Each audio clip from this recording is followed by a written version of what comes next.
Hari ini saya akan membagikan satu pesan firman Tuhan yang penting sekali buat kita. Judulnya adalah How to Multiply Wisdom. Bagaimana melipat gandakan hikmat. Jadi yang namanya hikmat itu jangan hanya tetap sama. Dari waktu ke waktu hikmat Tuhan yang ada dalam hidup kita harus semakin bertambah. Harus berlipat kali ganda. Sampai berlimpah-limpah. Anda siap terima hikmat yang berlipat kali ganda itu dalam hidup saudara? Kita baca dulu.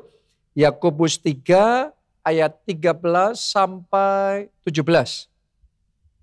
Siapakah di antara kamu yang bijak dan berbudi? Baiklah ia dengan cara hidup yang baik menyatakan perbuatannya oleh hikmat yang lahir dari kelemah lembutan. Jika kamu menaruh perasaan iri hati dan kamu mementingkan diri sendiri, janganlah kamu memegahkan diri dan janganlah berdusta melawan kebenaran. Ayat 15 perhatikan saudaraku. Itu bukanlah hikmat yang datang dari atas, tetapi dari dunia, dari nafsu manusia, dari setan-setan. Dari ayat ini Anda bisa tahu tidak semua hikmat itu datangnya dari Tuhan. Tidak semua hikmat datangnya dari atas. Ada juga hikmat yang datangnya dari dunia. Yang datangnya dari nafsu manusia. Bahkan hikmat yang datangnya dari setan-setan. Jadi sama-sama hikmat, sama-sama lihai, sama-sama cerdik. Tapi source-nya berbeda, sumbernya berbeda. Ya. Asalnya berbeda, yang satu dari atas, yang satu dari bawah. Saya lanjutkan dulu pembacaan kita. Sebab di mana ada iri hati dan mementingkan diri sendiri, di situ ada kekacauan dan segala macam perbuatan jahat. Tetapi hikmat yang dari atas adalah yang pertama-tama murni. Ini ciri-cirinya. Selanjutnya pendamai, peramah, penurut, penuh belas kasihan, dan buah-buah yang baik, tidak memihak, dan tidak munafik. Saya berdoa yang Anda terima dalam hidup saudara adalah hikmat yang datangnya dari atas, hikmat yang datangnya dari Tuhan, hikmat yang datangnya dari Roh Kudus. Amin. Jangan sampai kita membuka diri kita untuk menerima hikmat yang dari bawah. Diajari orang berbuat sesuatu pinter tapi licik. Mencelakakan orang. Anda harus ngerti, itu bukan hikmat dari Tuhan. Ya, pinter ngelakuin sesuatu tapi mencelakakan dan menghancurkan rumah tangga orang. Karirnya orang, pekerjaannya orang. No. Itu bukan hikmat yang datangnya dari Tuhan. Dalam Alkitab Anda bisa melihat contoh-contohnya hikmat yang bukan dari Tuhan. Adalah kisah Menara Babel. Kalau Anda pelajari dalam kisah itu, Anda akan menemukan bahwa mereka itu orang-orang yang pinter, berhikmat, mereka bisa membangun bangunan sampai ke langit, tapi tujuannya untuk membesarkan nama mereka sendiri. Bukan untuk membesarkan Tuhan, bukan untuk mengagungkan Tuhan, dan dicatat dalam Alkitab, Tuhan tidak berkenan. Jadi sangat mungkin orang pinter, tapi tidak dikenan oleh Tuhan. Saya berdoa jemaat keluarga Allah di sini semuanya ada perkenanan Tuhan di dalam kehidupan saudara. Amin. Jangan mau pinter tapi tidak dikenan Tuhan. Sukses tapi tidak dikenan oleh Tuhan. Kaya tapi tidak dikenan Tuhan. No. Itu bukan asalnya dari Tuhan. Itu hikmat dari dunia, hikmat dari nafsu manusia, hikmat dari setan-setan. Alkitab yang ngomong itu. Contoh lagi. Di Alkitab ada kisah seorang anak muda namanya Yonadab. Yonadab ini pintar sekali, tapi ini orang licik. Ya, dia adalah sahabatnya Amnon. Kalau Anda tahu Amnon itu salah satu anaknya Raja Daud. Dan Amnon ini jatuh cinta sama adik tirinya. Oke, tapi kan nggak boleh. Nah, dia sedih hati di situ. Dia nggak tahu gimana caranya dapetin Tamar. Terus dia ngobrol sama Yonadab ini, dan kemudian Yonadab ini memberikan satu kiat, memberikan satu masukan, satu ide yang mungkin buat Amnon brilian sekali. Yaitu disuruh pura-pura sakit, terus ketika dibesuk sama Raja Daud dan ngomong supaya sembuh, minta tolong Tamar yang membantu dia, yang melayani dia. Raja Daud mungkin gak berpikir apa-apa dan mengizinkan itu. Tapi ketika Tamar datang untuk membantu melayani, di situ Amnon memperkosa Tamar. Karena di situ dapat kesempatannya, diperkosa di situ. Ini semua karena akal liciknya dari Yonadab. Saya mau ngomong sama saudara, memang Amnon berhasil kayaknya mendapatkan Tamar. Tapi itu hikmat yang dari dunia, dari nafsu manusia, dan dari setan-setan. Itu hikmat yang tidak dikenal oleh Tuhan. Jadi jangan sampai kita berpikir kalau setiap kali kita melakukan sesuatu berhasil, itu selalu dikenal Tuhan. No. Sangat mungkin juga hikmat bukan dari Tuhan, itu hikmat dari bawah. Contoh lagi ya, di Alkitab Anda bisa mempelajari kisah Ahitofel.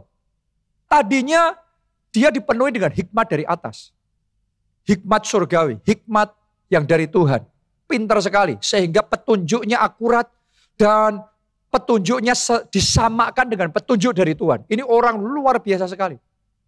Sampai akhirnya terjadi skandal dan cucunya, saudaraku, dirusak pernikahannya dalam tanda kutip oleh Daud. Dan kemudian Ahitofel benci sekali, sakit hati sekali.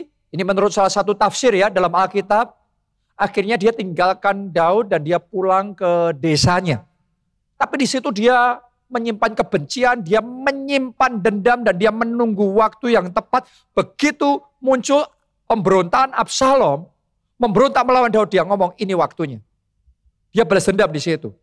Dan dia bergabung dengan Absalom, dia bergabung untuk mencelakakan Daud. Ini orang pintar sekali, tapi hikmatnya yang tadinya hikmat dari atas sekarang dipelintir, rusak semua hikmatnya.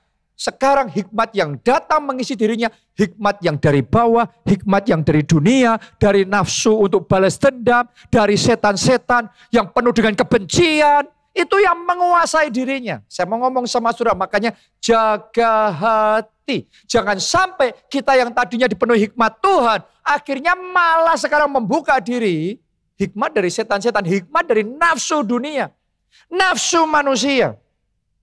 Itu sebabnya hari ini saya berdoa sekali lagi, pikiran kita dibersihkan, disucikan, dikuduskan, semua yang bukan dari Tuhan dilenyapkan. Saat ini juga hikmat yang dari atas, hikmat firman Tuhan itu yang datang mengisi hidup saudara. Bedanya apa? Hikmat dari atas sama dari bawah? Sederhana. Buah-buahnya beda. Yang satu buah-buahnya merusak, buah-buahnya kedagingan. Yang satunya lagi buah-buahnya membangun, buah-buahnya positif, buah-buahnya menyenangkan hati Tuhan. Buah-buahnya membawa kemuliaan bagi Tuhan. Doa saya, hikmat yang positif yang seperti itu, hikmat yang buah-buahnya indah dan manis seperti itu, yang diimpartasikan, yang Anda terima dan bermanifestasi di dalam kehidupan saudara. Itu hikmat yang diterima oleh Salomo. Waktu dia jadi raja, dia adalah anak muda yang tidak pengalaman, gak pinter-pinter amat. Sampai suatu kali Tuhan menawarkan kepada Salomo, minta apapun juga Salomo, satu permintaan ku berikan kepadamu. Luar biasanya Salomo gak minta kekayaan, dia gak minta balas dendam, dia gak minta umur panjang. Yang dia minta hikmat. Tuhan, berikan aku hikmat supaya aku bisa memimpin bangsa yang besar ini. Supaya aku bisa mengambil keputusan dengan bijaksana. Supaya aku bisa jadi raja yang baik, raja yang mendatangkan manfaat dan membawa bangsanya mengalami perjumpaan pribadi dengan Tuhan, mengalami anugerah dan berkat besar dalam hidup mereka. Jadi permintaan Salomo itu didengar sama Tuhan, dipandang baik. Kalau Anda minta hikmat dari Tuhan, permintaanmu dipandang baik. Karena apa? Karena hikmat dari Tuhan adalah untuk jadi berkat. Buat banyak orang lain, jadi berkat, dan buat Tuhan untuk mengagungkan, membesarkan, dan memuliakan Tuhan. Karena itu hari ini sementara kita belajar tentang hikmat, saya ajak saudara doa sama Tuhan, minta Tuhan hikmat supaya hidup saudara jadi manfaat yang semakin besar buat keluargamu, buat orang-orang di sekelilingmu. Supaya engkau bisa jadi solusi buat banyak orang. Jadi jawaban supaya melalui hikmat itu engkau bisa mendatangkan kebahagiaan. Engkau bisa memudahkan hidup orang, cara mereka bekerja. Engkau bisa bersaksi, menyelamatkan jiwa-jiwa. Sehingga mereka yang harusnya binasa, tapi sekarang mereka peroleh pengampunan dosa dan hidup yang kekal di dalam nama Tuhan Yesus. Kalau Anda punya kerinduan yang seperti itu kerinduan yang sama yang dimiliki Salomo hari ini. Terima hikmat itu di dalam nama Tuhan Yesus. Itulah hikmat yang dari atas, hikmat yang daripada Tuhan sendiri. Oke, pertanyaannya sekarang bagaimana kita bisa mendapatkan, bahkan mengembangkan, melipat gandakan hikmat yang dari atas itu? Ada 5 yang saya mau bagikan. Yang pertama, dimulai dari lahir baru dalam Kristus. Ini yang kita sudah pelajari minggu lalu. Karena tanpa Kristus banyak selubung di pikiran kita, di mata rohani kita. Tanpa Kristus pikiran kita jadi tumpul. Itu kata firman Tuhan. Tapi ketika kita terima Kristus, ada Yesus Kristus dalam hati kita, maka selubung kita disingkapkan. Pikiran kita jadi tajam. Pikiran kita di-upgrade. Penuh dengan hikmat. Itu sebabnya saya mau beri kesempatan kepada saudara. Ayo dengan segenap hati, terima Yesus sebagai Tuhan dan Juru Selamat. Tadi di bagian akhir dari khotbah ini saya akan berikan kesempatan supaya apa? Anda bisa terima hikmat Kristus. Terima pengampunan dosa, terima keselamatan. Pikiranmu jadi tajam, di-upgrade. Kelasnya berbeda, dimulai dari terima Yesus sebagai Tuhan dan Juru Selamat. Yang kedua, untuk kita melipat gandakan hikmat itu, kita harus belajar firman sampai firman itu mendominasi kita. Oke, saya ulangi sekali lagi. Belajar firman sampai firman itu mendominasi. Saya jelaskan satu persatu ya, dimulai dari belajar firman dulu. Dan belajar dimulai dari membaca dulu. Anda perlu mengembangkan kebiasaan membaca. Kebiasaan belajar. Karena orang yang membaca dan tidak membaca, itu kapasitas berpikirnya berbeda. Orang yang belajar dibandingkan yang tidak belajar, terasahnya beda. Seperti pisau, kalau enggak terasah, maka dia tumpul. Tapi kalau diasah, dia jadi tajam. Jadi kalau saudara mau punya pikiran yang tajam, dalam berbisnis pikiran saudara tajam. Di dalam keluarga pikiran saudara tajam. Dalam menyelesaikan masalah pikiran Anda tajam. Dalam mengelola keuangan investasi, Anda punya ketajaman dalam berpikir. Itu butuh diasah. Dan diasahnya melalui belajar. Melalui membaca. Baca buku-buku yang berkualitas yang ditulis manusia aja akan mengasah saudara. Terlebih lagi baca firman Tuhan. Karena firman Tuhan itu yang akan mengasah pikiran kita. Membuat pikiran kita jadi terang, jadi cerdas, di-upgrade kapasitasnya jadi pintar sekali. Kita baca Mazmur 19 ayatnya yang ke-8. Taurat Tuhan itu sempurna. Boleh katakan amin? Menyegarkan jiwa. Peraturan Tuhan itu teguh. Perhatikan kalimat berikutnya. Memberikan hikmat kepada orang yang tak berpengalaman. Jadi kalau Anda nggak berpengalaman dalam mengambil keputusan, dalam memilih pasangan hidup, di dalam membangun karir, dalam mengelola keuangan, di dalam mengelola tubuh, kesehatan saudara. Saya mau ngomong sama saudara. Taurat Tuhan, firman Tuhan itu sempurna. Firman Tuhan itu memberi hikmat kepada orang yang tidak berpengalaman. Oke, jadi Anda baca firman Tuhan memperlengkapi. Sehingga nggak tahu jadi tahu. Nggak bisa jadi bisa. Nggak ngerti membesarkan anak harusnya gimana. Tapi Tuhan akan ajari saudara melalui hikmatnya, melalui firman-Nya. Karena itu baca Alkitab saudara. Jangan sampai tiap hari kita baca berbagai macam news, berita, sosial media, kecuali firman. Hari ini yang dominan adalah firman. Hari ini yang dominan adalah Alkitab. Karena itu yang memberi hikmat. Kalau Anda cuma baca berita, baca sosial media, kapan pinternya? Kapan upgrade hikmatnya? Kapan belajarnya? Belajar dimulai dari firman Tuhan. Bahkan belajar firmannya sampai mendominasi. Ini yang dialami oleh Timotius ya, firman Tuhan sampai mendominasi. 2 Timotius 3 ayat yang ke-15. Ingatlah juga bahwa dari kecil engkau sudah mengenal kitab suci yang dapat memberi hikmat kepadamu dan menuntun engkau kepada keselamatan oleh iman kepada Kristus Yesus. Jadi ternyata Timotius dari kecil sudah membaca, sudah belajar firman Tuhan. Sampai dia mengenal kitab suci. Mengenal itu bukan cuma tahu ya. Mengenal itu bukan cuma punya ya. Gak cukup Anda tahu Alkitab, punya Alkitab, tahu tentang firman Tuhan.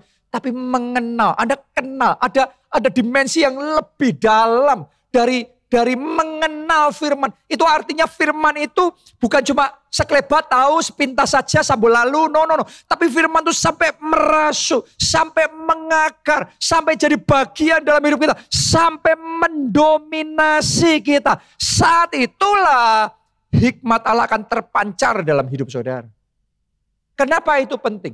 Karena kalau firman tidak mendominasi cuma ada, maka pikiran dunia, hikmat dari nafsu manusia, hikmat dari setan-setan yang Anda akan ikuti. Mungkin Anda setuju sama firman, tapi yang Anda hidupi, yang Anda lakukan, yang Anda ikuti adalah hikmat dunia. Dan itu yang akan mencelakakan, karena ada jalan yang disangka lurus, tapi ujungnya maut. Yang ujungnya kehidupan, ujungnya kemuliaan. Itulah firman Tuhan. Karena itu jangan hanya baca Alkitab. Jangan hanya belajar firman. Tapi belajarlah sampai firman itu mendominasi. Timotius dari muda, dari kecil belajar. Sampai firman itu mendominasi. Makanya hidupnya benar-benar hidup sesuai firman. Itu hikmat Allah. Bukan cuma tahu, tapi merasuk, mengubah hidup, menjadi bagian dari gaya hidup kita, dari perbuatan kita, kata-kata kita. Itu firman Allah mendominasi. Dan itu yang akan membuat hikmat Allah bermanifestasi, mengupgrade, membawa terobosan besar di dalam kehidupan kita. Itu yang kedua.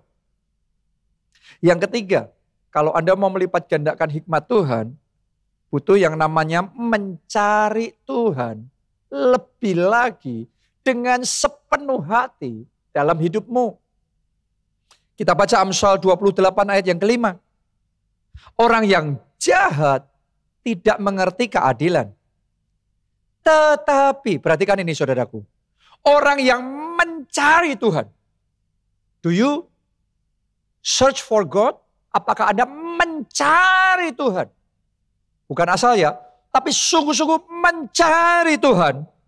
Alkitab mau begini. Dia mengerti segala sesuatu. Kenapa? Karena Tuhan yang akan mengajari saudara. Kalau Anda mencari Tuhan, dia akan memberikan instruksi. Keputusan mana yang harus engkau ambil. Langkah-langkah mana yang harus engkau pilih. Siapa yang harus engkau jumpai. Dia akan mengajari saudara. Tiba-tiba Anda akan tahu solusi masalah dengan mertua saudara. Dapat jalan keluar gimana caranya menyelesaikan masalah hukum yang sudah begitu rumit. Bertahun-tahun menyusahkan saudara. Tiba-tiba ada pengertian. Tiba-tiba ada hikmat. Gimana supaya bisa bebas hutang. Gimana caranya menyelesaikan konflik. Dan cara ngomong sama orang tua.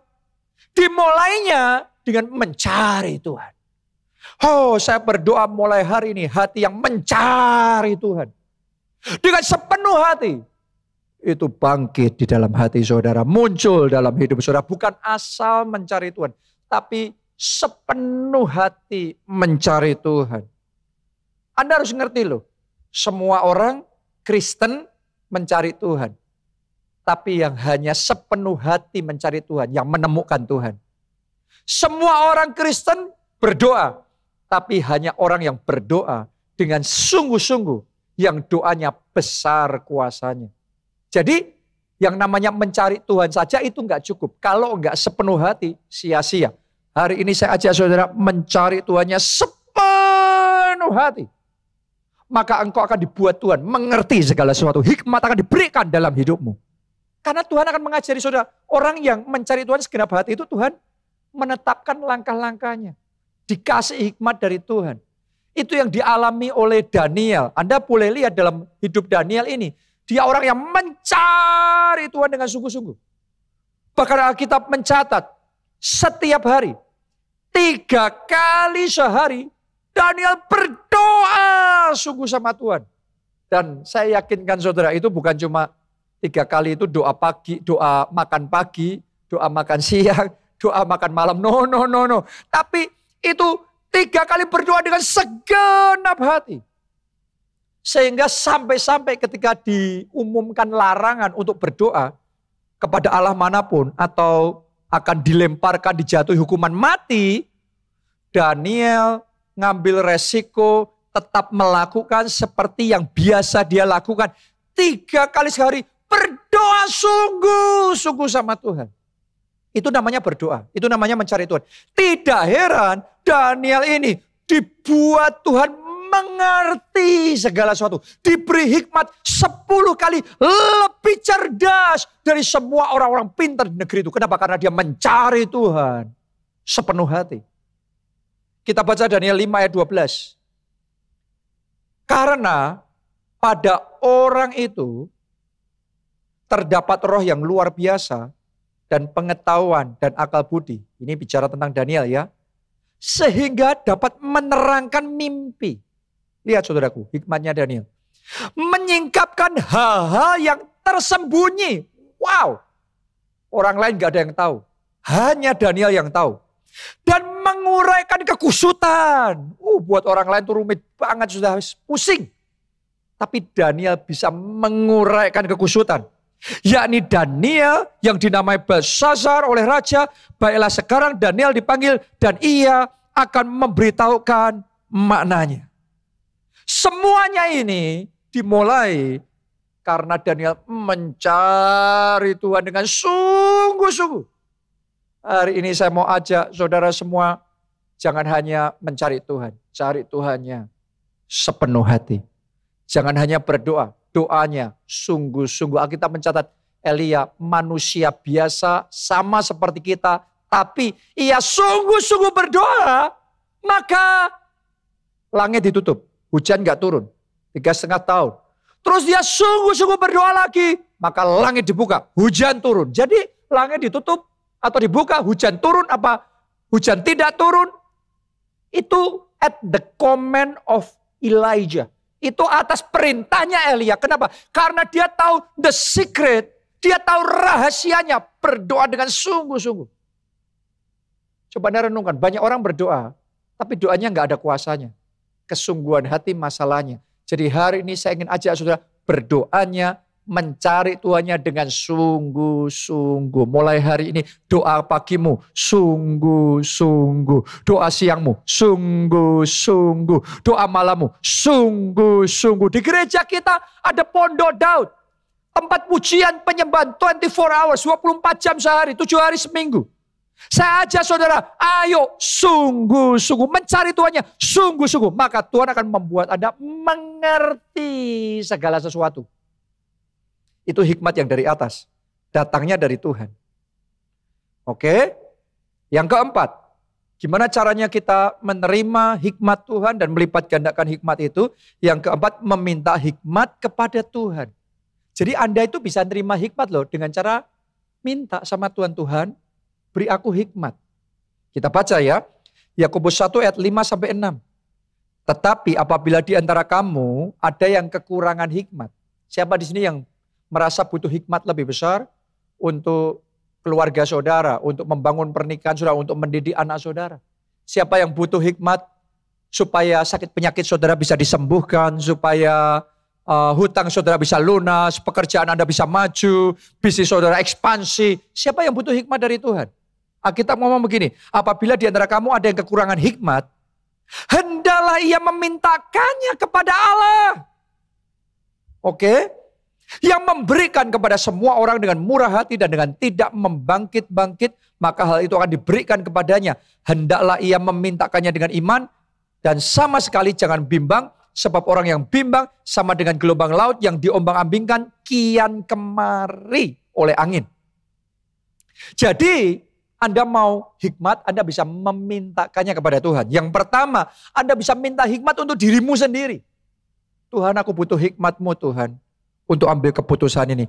Tuhan, aku butuh hikmat-Mu Tuhan untuk menyelesaikan masalah ini. Ya, Anda bisa minta itu sama Tuhan. Kasih solusi Tuhan, kasih hikmat Tuhan. Tapi tahukah saudara, Anda juga bisa memintakan hikmat itu untuk orang lain. Memintakan hikmat itu untuk suamimu, supaya dia dalam pekerjaannya sukses. Memintakan hikmat itu untuk anak-anakmu, supaya studinya berhasil. Memintakan hikmat itu untuk sesama teman saudara. Jadi Anda bisa minta hikmat loh buat orang lain. Kolose 1 ayatnya yang ke-9. Sebab itu sejak waktu kami mendengarnya, kami tiada berhenti-henti berdoa untuk kamu.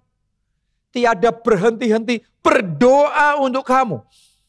Apa itu doanya? Kami meminta supaya kamu menerima segala hikmat dan pengertian yang benar untuk mengetahui kehendak Tuhan dengan sempurna. Wow. Sama seperti pada waktu Rasul Paulus berdoa buat jemaat di Kolose supaya Tuhan memberikan hikmat. Saya juga mau berdoa saat ini buat jemaat keluarga Allah. Anda terima hikmat. Anda terima pengertian. Supaya saudara mengetahui kehendak Tuhan dengan sempurna. Anda melihat jalan Tuhan. Anda bisa ambil keputusan yang tepat sesuai dengan petunjuk Tuhan. Dan Anda mengalami kemuliaan Tuhan dalam hidup saudara. Karena itu hari ini yang kekurangan hikmat. Minta hikmat. Saya mau ajak saudara sesaat lagi di akhir firman Tuhan ini untuk bersama-sama berdoa supaya Tuhan beri hikmat. Karena itu yang Alkitab ngomong. Dia akan murah hati memberikan hikmat itu sama saudara. Yang terakhir, yang kelima. Yang kelima, untuk mendapatkan dan melipat gandakan hikmat yang dari atas. Yang kelima, berpikir bersama Roh Kudus. Anda harus ngerti rahasia yang satu ini. Berpikir dalam hadirat Tuhan. Berpikir bersama dengan Roh Kudus. Bukan berpikir sendiri. Tapi berpikirnya bersama dengan Roh Kudus. Berpikirnya dalam hadirat Tuhan. Berpikirnya sambil connect sama Roh Kudus. Diskusi sama Roh Kudus. Saat itu hikmat akan boom. Mengalir, diberikan sama saudara. Tiba-tiba Tuhan kasih. Tuhan ajari saudara. Ketika Anda berpikir bersama Roh Kudus. Jadi jangan malas berpikir ya. Kita harus rajin berpikir. Kita harus membiasakan diri kita berpikir. Tapi bukan berpikir sendiri. Berpikir dengan pikiran Kristus. Berpikir bersama dengan Roh Kudus. Berpikir dalam hadirat Tuhan. Ayat terakhir. Kisah Para Rasul 10 ayatnya yang ke-19. Dan ketika Petrus sedang berpikir tentang penglihatan itu. Perhatikan. Petrus sedang berpikir. Jadi Petrus itu tidak hanya berdoa. Tapi Petrus juga berpikir. Makanya saudara jemaat keluarga Allah, ada waktunya untuk berdoa. Ada waktunya untuk bekerja. Tapi juga ada waktunya berpikir. Petrus berpikir. Ketika Petrus sedang berpikir tentang penglihatan itu, berkatalah Roh, ada 3 orang mencari engkau. Coba Anda perhatikan ini. Petrus sedang berpikir, Roh Kudus bicara. Roh Kudus memberi hikmat. Roh Kudus ngasih rema. Dan rema itu dikasih Roh Kudus bicaranya. Roh Kudus ngasih hikmatnya ketika Petrus berpikir. Hari ini saya mau ngomong sama saudara, belajar berpikir dalam Roh. Berpikir dalam hadirat Tuhan. Berpikir bersama dengan Roh Kudus. Kalau engkau lakukan itu, sementara engkau berpikir, seperti Petrus ya, Roh Kudus akan berbicara. Roh Kudus akan memberikan hikmatnya. Roh Kudus akan memberikan remanya. Anda akan tahu apa yang harus Anda perbuat. Dan ketika Anda dapat hikmat yang dari Tuhan itu, Anda kerjakan. engkau akan melihat kemuliaannya nyata, dahsyat terjadi di dalam kehidupan saudara. Itu yang saya alami tahun 2020 waktu pandemi melanda dan seluruh Indonesia lockdown. Gereja juga lockdown. Semua proyek pembangunan berhenti semuanya. Berhenti semua, stop semua pembangunan hotel, apartemen, office tower, perumahan berhenti. Waktu itu saya berdoa. Tapi bukan cuma berdoa, saya juga berpikir. Saya berpikir. Jadi berdoa, berpikir. Berdoa, berpikir. Sementara berdoa juga berpikir. Sementara saya berpikir seperti itu. Sampai di satu titik, tiba-tiba saja Roh Kudus berbicara. Tiba-tiba saja Roh Kudus memberikan penerangan di pikiran saya. Justru di momen semua orang gak ada yang kerja, itu momen terbaik untuk kita bekerja. Justru di momen saat semua pembangunan berhenti, itu momen terbaik pembangunan kita tetap jalan. Karena kita akan jadi satu-satunya. Tiba-tiba terang pikiran saya. Tadinya dicekam ketakutan. Tapi ketika saya dapat hikmat dari Tuhan itu, terang pikiran saya. Saya ngerti, oh ini momennya. Sekarang kesempatan justru terbesar saat ini. Ketika semua orang lain takut, ketika semua pembangunan berhenti, kita bangun sendiri, kita jalan sendiri. Di situ kita dapat kemudahan, di situ kita dapat harga yang sangat hemat, sangat murah sekali. Itu harga mujizat yang orang ngomong itu gak mungkin dapat kalau gak ada pandemi. Jadi ternyata bahkan di pandemi pun, di krisis apapun selalu ada kesempatan. Karena itu apapun krisis, apapun kesulitan yang Anda hadapi pada saat ini, Anda berdoa, berdoa, berdoa. Yang kedua, Anda puasa, puasa, puasa. Tapi yang ketiga, jangan lupa engkau berpikir, berpikir, berpikir. Di momen kesusahan seperti sekarang nih, where is the opportunity? Di mana kesempatannya? Di mana lubangnya? Di mana momen kita bisa ambil untuk kita bisa melejit lebih maju lagi? Sementara engkau berpikir, Roh Kudus akan bicara, Roh Kudus akan memberi hikmat, Roh Kudus akan menerangi jalan hidup saudara. Oh, hari ini saya berdoa, semuanya dari kita terima hikmat yang daripada Tuhan. Sehingga Anda bisa mengalami terobosan besar. Anda mau? Siapa mau terima hikmat dari Tuhan? Ayo bangkit berdiri terlebih dahulu. Semuanya bangkit berdiri. Tahukah saudara, syarat yang pertama untuk Anda terima hikmat yang dari Tuhan adalah engkau buka hati, undang Dia jadi Tuhan dan Juru Selamat terlebih dahulu dalam hidup saudara. Karena kalau engkau lakukan itu, maka Yesus akan memberikan pengampunan dosa. Anda akan terima hidup yang kekal, jaminan keselamatan masuk surga, dan di situ connection akan terbuka. Jalan akan terbuka. Hikmat itu akan flowing, mengalir. Pikiranmu akan di supercharge dengan hikmat yang dari atas. Bukan hikmat dari dunia, bukan hikmat dari manusia, dari setan-setan, tapi hikmat dari atas. Anda yang mau terima Yesus sebagai Tuhan dan Juru Selamat, ayo angkat dua tangan saudara, ikuti doa ini. Katakan, Tuhan Yesus, masuklah dalam hatiku. Jadi Tuhan dan Juru Selamatku. Ampuni dosa-dosaku. Selamatkan aku ya Tuhan. Mulai sekarang hidupku milik Tuhan Yesus. Aku siap mengikut Yesus, melayani Yesus seumur hidupku. Terima kasih Tuhan. Yang berikutnya, yang kedua, siapa di sini yang mau untuk saudara belajar berpikir bersama dengan Roh Kudus, berpikir dalam hadirat Tuhan? Kadang kita orang Kristen kuatnya berdoa, apalagi gereja kita aliran Pentakosta banyak yang kuat puasa, tapi kadang-kadang kita melalaikan kuat berpikir. Siapa di sini mau minta sama Tuhan supaya Anda diberikan anugerah mulai hari ini, bukan cuma spirit saudara yang berkembang, tapi pikiran saudara juga berkembang. kemampuan untuk berpikir, kapasitas berpikir itu dikembangkan dalam diri saudara. Anda yang mau, angkat dua tangan saudara dan katakan, Tuhan Yesus, ajari aku, mampukan aku untuk berpikir. Mulai sekarang aku mau belajar berpikir. Berpikir bersama Roh Kudus, berpikir dalam hadirat Tuhan. Urapi aku ya Tuhan. Mari semuanya doa, doa, doa. Urapan Tuhan atas pikiran saudara, otak saudara, diurapi Tuhan. Mulai hari ini kapasitas berpikirnya diperbesar, diperbesar, diperbesar. Sekira lama syara lama, hora lama syara lama syara. Ya.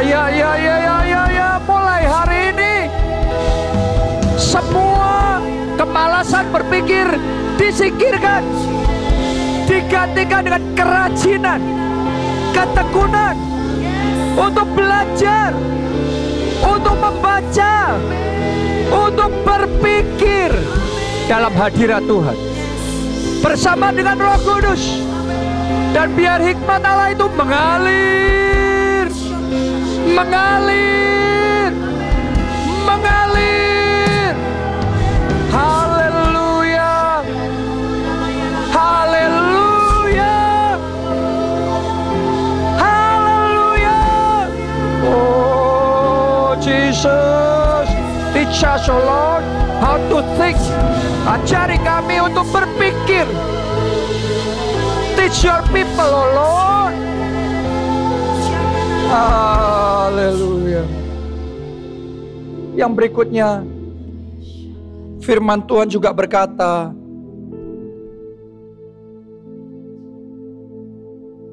tetapi apabila di antara kamu ada yang kekurangan hikmat, hendaklah ia memintakannya kepada Allah. Jadi hari ini saya ajak saudara meminta sama Tuhan.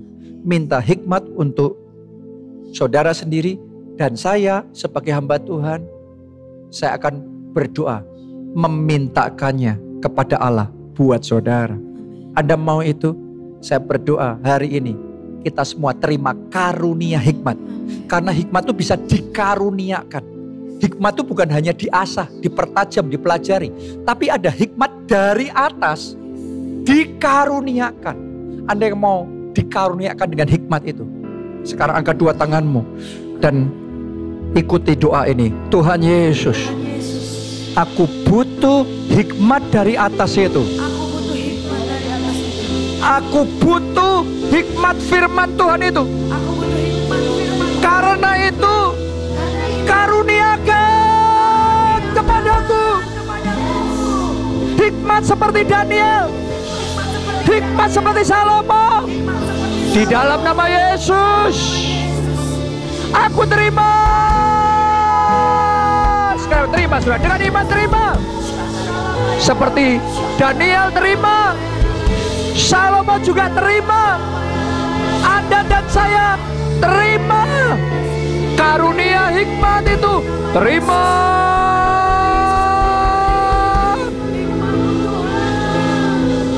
Tambah lagi, saudara, tambah lagi, tambah lagi. Sekarang multiplication, lipat gandaan hikmat. Hikmatnya tambah besar, tambah besar, tambah besar, tambah besar. Karunia hikmat yang lebih besar. Haleluya, haleluya, haleluya.